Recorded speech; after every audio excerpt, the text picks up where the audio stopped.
देखिए हम किस तरह से इलेक्ट्रॉनिक वोटिंग मशीन में कंट्रोल यूनिट, वीवीपैट और बैलेट यूनिट को कनेक्ट करते हैं। सबसे पहले दिमाग में ही रहता है कि यार हमसे कभी कनेक्शंस गलत हो गए तो क्या होगा। मैं आपको वो तरीका बता रहा हूँ कि आपके इन तीनों मशीनों के कनेक्शंस आपस में चाहकर भी गलत नहीं हो सकते। उसके बाद मैं आपको दिखाने वाला हूँ कि यदि आपने कनेक्शंस किए हैं और इलेक्ट्रॉनिक वोटिंग मशीन काम नहीं कर रही है तो आप आपके लेवल पर क्या क्या कमियाँ देखकर उन्हें पूरा कर सकते हैं। सबसे पहले हम देखते हैं, देखिए हमारे पास ये वीवीपैट है, ये वीवीपैट का केबल है,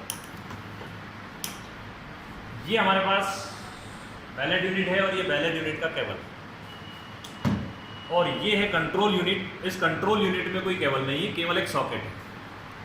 अब यहाँ देखिए आपके पास केवल दो केबल हैं, एक केबल बैलेट यूनिट का और एक केबल वीवीपैट का।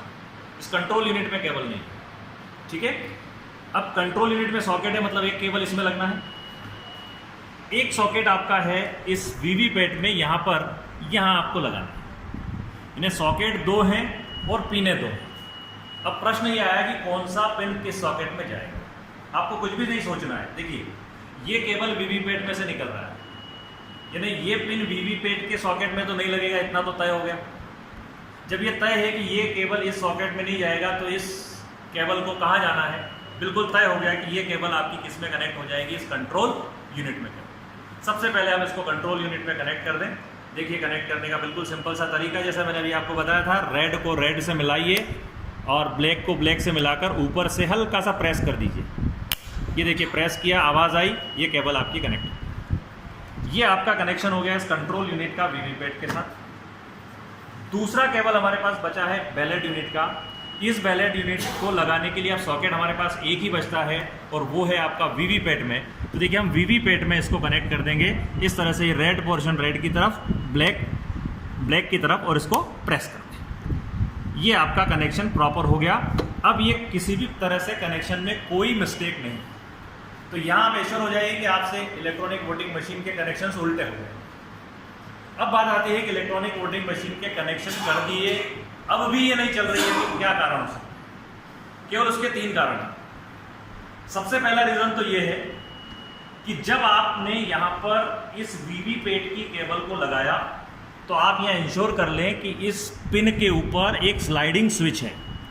ये स्लाइडिंग स्विच एक पर ही मिलेगा आपको और ये एक पर ही होना चाहिए। अगर ये नहीं है, दो पर चला गया है इसको लगाते वक्त, तो आप इसको एक पर कर लीजिए, नंबर 1।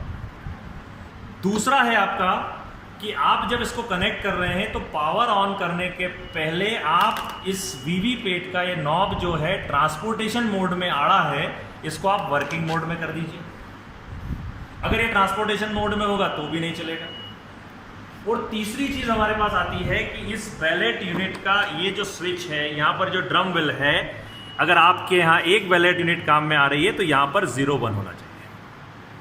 अगर ये तीनों बराबर हैं तो फिर कोई चांस नहीं है कि आपकी इलेक्ट्रॉनिक वोटिंग मशीन नहीं चले। लेकिन फिर भी यदि आपको लग रहा है कि ऑन करने के बाद मशीन नहीं चल रही है तो क्या हो सकता है, हम देखें। क्या हुआ, हमने कनेक्ट किया, जल्दबाजी में हमने कंट्रोल यूनिट को ऑन कर दिया और इसका ट्रांसपोर्टेशन मोड को वर्किंग मोड में लाना भूल गए।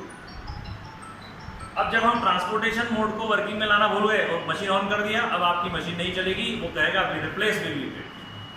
तो ऐसी स्थिति में आपको क्या करना है, आप तुरंत इसको वर्किंग मोड में लेकर नहीं आएंगे।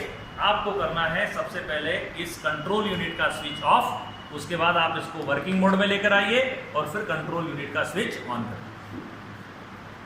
अगर इसको ऑफ करने के पहले ऑन पोजीशन में आपने इसको लिया तो ये वर्क नहीं करेगा। दूसरी चीज, अगर आपको बाद में याद आता है कि स्लाइडिंग स्विच 2 पर है तो आप इस मशीन को चालू कंडीशन में भी इसको 2 से 1 पर मत लाइए।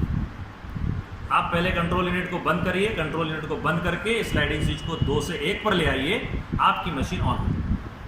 इसके अलावा और कोई कारण नहीं है कि आपकी ईवीएम वहां पर चालू नहीं।